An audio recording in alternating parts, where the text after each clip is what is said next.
আসসালামু আলাইকুম রহমতুল্লাহ। সুপ্রিয় দর্শক, আশা করি সকলেই ভালো আছেন। আজকে আমরা তাজবিদের সপ্তম পর্ব নিয়ে আলোচনা করব।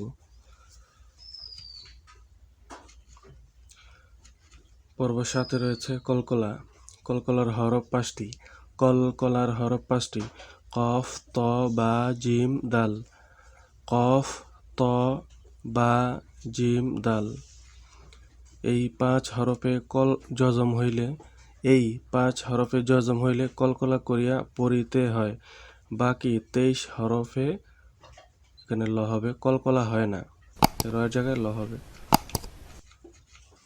যেমন এই কফ হচ্ছে কলকলার হরফ, তাহলে পড়তে হবে আক, আক, ইক, উক, আত, ইত, উত, আব, ইবে, উবে, আজে, ইজে, উজে, আদে, ইদে, উদে।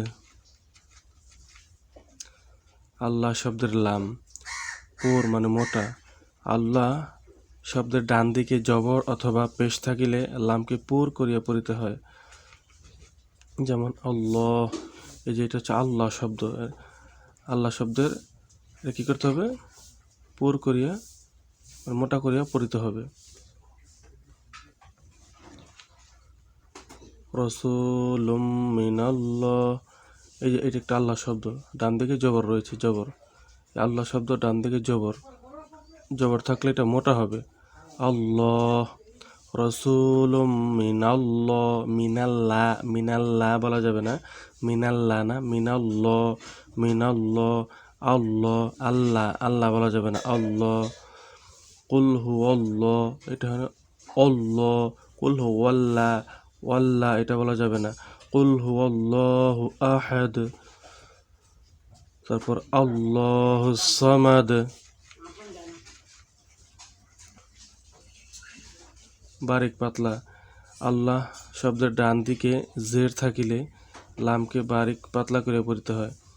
আল্লাহ শব্দের ডান দিকে জের থাকিলে, যেমন এই যে আল্লাহ শব্দ ডান দিকে জের রয়েছে, যে জের, তাহলে এটাকে এখন পাতলা করে পড়তে হবে, এটা মোটা হবে না। যেমন লিল্লাহ, লিল্লাহ এটাকে পাতলা, লিল্লাহ।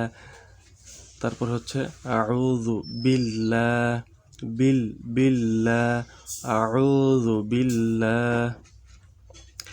বিসমিল্লাহ, বিসমিল্লাহ এটা হচ্ছে বারিক বা পাতলা।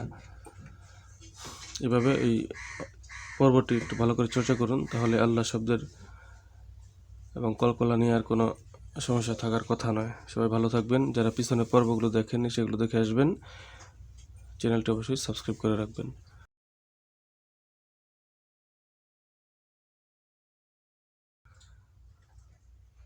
আল্লাহ হাফেজ।